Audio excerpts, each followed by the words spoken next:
Di tahun 2025, menurut survei sekitar 75% tablet yang ada di pasaran itu Android kalau nggak iPad.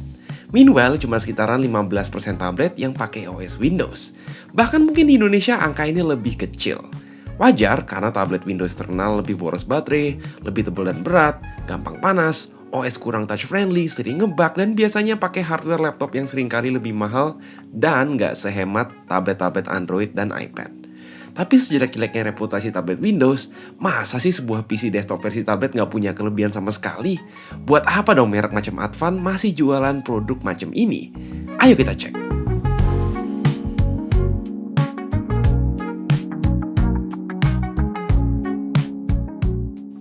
Pertama, sejelek-jeleknya OS Windows apalagi Windows 11 di mata banyak orang, ini masih jadi OS desktop paling umum di dunia dan paling kompatibel dengan segala aplikasi produktivitas.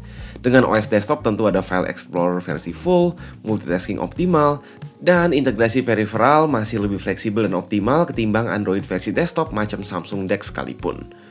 Also, meski tablet kayak Advan Evo X atau Microsoft Surface base model nggak recommended buat kerja keras 3D design dan CAD, ketersediaan aplikasinya versi full sangat memudahkan buat kalian misalnya preview model Blender dan AutoCAD di aplikasi versi full ke klien. Bakal sulit juga emang buat ngedit video 4K, tapi setidaknya kalian bisa buka Adobe Photoshop, Premiere Pro, dan lain-lain tanpa batasan fitur pada versi mobile. Again, selain ada beberapa fitur yang hilang, biasanya limitasi app versi mobile tuh soal multitasking yang nggak bisa buka lebih dari 1 atau 2 window aplikasi yang sama. Beda sama Windows di mana kalian bisa buka 5 window Google Chrome bersamaan dengan user account yang beda-beda, sambil buka 3 dokumen Word dan 2 slide PowerPoint, sambil nyetel YouTube pula, tinggal masalah RAM aja muat apa enggak, yang harganya lagi sangat memprihatinkan. Untungnya Evo X yang gue pakai ini udah pakai RAM 12GB, better lah daripada bare minimum base model mayoritas tab Windows di bawah 10 juta yang cuma dikasih RAM 8GB. Kedua, itu soal Office. Untuk user casual yang kerjanya cuma bikin PPT sederhana, bikin invoice, input cash flow usaha, ngerjain tugas kuliah singkat, dan sejenisnya, mungkin emang cukup-cukup aja Microsoft Office atau WPS Office versi mobile yang ada di Android dan iPad. Tetapi jika kita sudah mulai bicara soal power user dan kaum Office Wizard, dari Word aja contohnya ada fitur macam Mail Merge, Referencing Tools Advanced, makros yang belum ada di versi tablet Android, iPad, dan mobile. Terus belum ada fitur Pivot Tables di Excel, tool animasi dan transisi juga terbatas di PowerPoint, serta integrasi sistem level yang kurang. Makanya buat skripsian misalnya, mau gimana pun punya tablet Windows yang punya keyboard copot pasang dijamin lebih enak daripada cuma ngetik modal Galaxy Tab atau iPad. Karena contohnya SPSS aja sampai sekarang belum bisa jalan native di Android dan iOS. Nomor 3, selain multitasking, banyak tablet Windows yang punya lebih dari sekedar port USB-C multifungsi, misal port USB-A, jack audio, bahkan slot micro SD. Evo X13 ini punya USB-C lebih dari 1 pula. Say, 1 udah kepake buat nyolok monitor sekaligus ngecas, masih ada sisa 1 buat nyolok SSD portable, ditambah 2 port USB-A 3.2 lagi, misal mau sambil pakai keyboard mechanical dan aksesoris lainnya tanpa harus bawa USB hub kesana kemari. Kompatibilitas aksesoris luas juga jadi benefit sampingan punya tablet Windows. Nomor 4 emang nggak berlaku untuk semua tablet Windows, tapi coba deh, beda versus beli iPad yang dapat stylus aja enggak. Banyak tab Windows yang dijual di Indonesia, nggak termasuk Microsoft Surface ya, biasanya udah include keyboard cover dan stylus aktif. Contoh ya, si Evo X13 ini udah lengkap siap pakai semuanya di harga 6 juta. Dan ini udah versi storage 512GB. Coba bandingin sama Galaxy Tab S10 Lite 5G atau iPad mini 7 yang di harga 6-7 jutaan baru ngasih 128GB. Dan itu pun cuma Samsung yang udah ngasih S Pen. Nomor 5, masalah software. Salah satu fitur yang nyebelin menurut banyak orang di Windows adalah Windows Update. Padahal itu di sisi lain merupakan tanda komitmen Windows buat memastikan security dan penambahan fitur-fitur up-to-date selama OS masih disupport. Kita lihat macam Windows 10 aja dapat jaminan support selama 10 tahun kan? Sedangkan tablet-tablet Android sangat tergantung pada kebijakan update masing-masing vendor. Misal kalian beli tablet yang bukan Apple, Samsung, Oppo, atau Xiaomi gitu. Nah, bakal akan dipertanyakan nasib software dan security updates ke depannya gimana. Syukur-syukur dapat update 2 tahun, at least soal driver Advan ini so far aman, ada semua terpampang di website.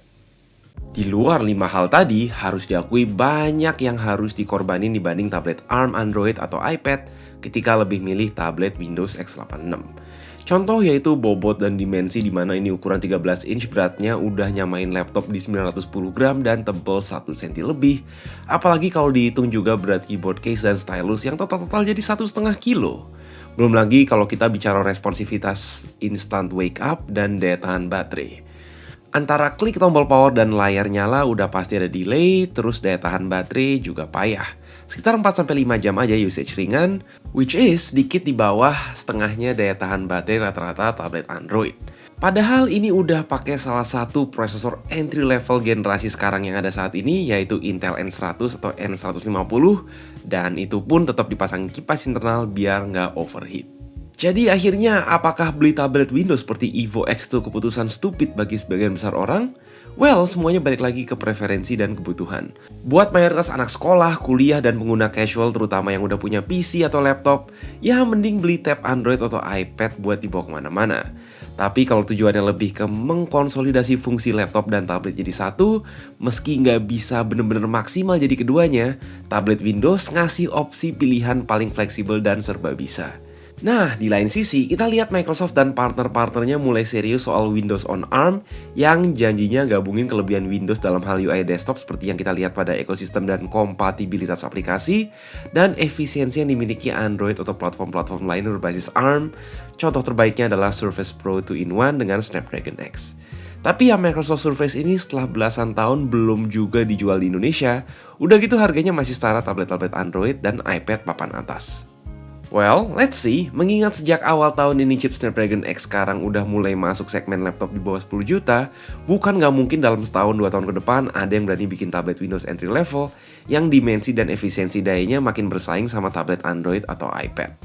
Selain itu tentunya Windows dan developer app harus lebih fokus buat bikin UI dan aplikasi-aplikasi yang lebih touchscreen friendly. Seperti halnya Advan bikin seri Evo X ini yang pasarnya di Indo udah terhitung niche banget, bukan nggak mungkin kan mereka nantinya racik yang versi ARM? Dalam bentuk yang sekarang, Evo X ini tetap cocok buat kalian yang pingin punya sebuah laptop tapi bentuknya nggak biasa-biasa aja, punya touchscreen, lebih fun, support stylus, dan bisa dipegang jadi tablet meski bodinya bongsor. Alasan sesimpel itu bisa kok jadi validasi buat check out sebuah Evo X saat ini. Link ada di deskripsi. Sekian dari kami, jangan lupa mending-mending, gue Mike, sampai jumpa di next video.